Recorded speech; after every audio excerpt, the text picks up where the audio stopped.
July 4th, 2021. Hebrews 9:23 to 10:18. God's Word of Faith. Introduction. Hebrews 9:23 to 10:18. From today's reading we learn that following the sacrificial rituals according to the law cannot cleanse us from sin, but only serves to remind us of our sins. Rather, we are saved because Christ offered himself once for all. Today's scripture, Hebrews 10:10. Because Jesus Christ did what God wanted him to do, we are all purified from sin by the offering that he made of his own body once and for all.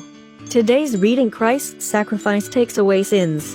23. Those things, which are copies of the heavenly originals, had to be purified in that way. But the heavenly things themselves require much better sacrifices. 24. For Christ did not go into a holy place made by human hands, which was a copy of the real one.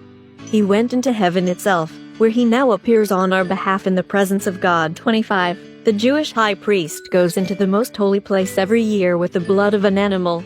But Christ did not go in to offer himself many times. 26. For then he would have had to suffer many times ever since the creation of the world. Instead, now when all ages of time are nearing the end, he has appeared once and for all, to remove sin through the sacrifice of himself. 27. Everyone must die once, and after that be judged by God. 28. In the same manner Christ also was offered in sacrifice once to take away the sins of many. He will appear a second time, not to deal with sin, but to save those who are waiting for him. 1. The Jewish law is not a full and faithful model of the real things, it is only a faint outline of the good things to come. The same sacrifices are offered forever, year after year. How can the law, then, by means of these sacrifices make perfect the people who come to God? 2. If the people worshipping God had really been purified from their sins, they would not feel guilty of sin anymore, and all sacrifices would stop. 3. As it is, however, the sacrifices serve year after year to remind people of their sins. 4. For the blood of bulls and goats can never take away sins. 5.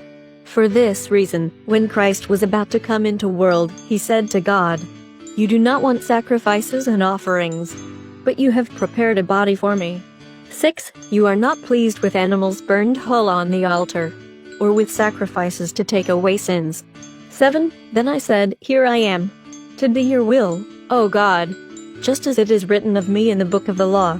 8. First he said, "You neither want nor are you pleased with sacrifices and offerings or with animals burned on the altar and the sacrifices to take away sins." He said this even though all these sacrifices are offered according to the law. 9. Then he said, "Here I am, O God, to do your will." So God does away with all the old sacrifices and puts the sacrifice of Christ in their place. 10. Because Jesus Christ did what God wanted him to do, we are all purified from sin by the offering that he made of his own body once and for all. 11. Every Jewish priest performs his services every day and offers the same sacrifices many times, but these sacrifices can never take away sins. 12.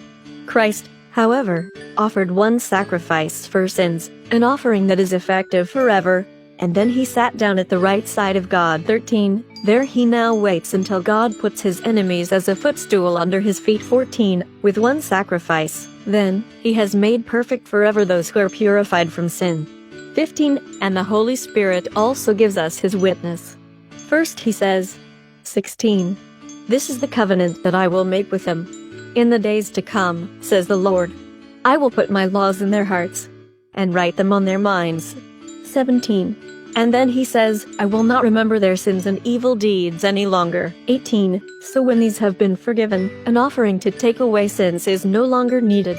Reflect. Today's reading focuses on the contrast between the animal sacrifices that were offered according to the law and Christ's sacrifice of his own body. Verses 5 to 7 of chapter 10 are quoted from Psalm 46 to 8. In Psalm 51, 16 to 17 we also read, "You do not want sacrifices, or I would offer them. You are not pleased with burnt offerings. My sacrifice is a humble spirit, O God. You will not reject a humble and repentant heart." What does offering God a sacrifice of a humble spirit mean to you? Reread 10:5 to 10. What has occurred because Jesus was obedient to God's will? In what ways do you demonstrate your obedience to God's will? Let's pray. Lord God, I offer you my humble and repentant heart. Teach me to be obedient to your will and to serve you always. Thank you for Jesus' sacrifice which has cleansed me from sin. Amen. Tomorrow's reading Hebrews 10:19-39. Jesus' death gives us freedom to enter the most holy place.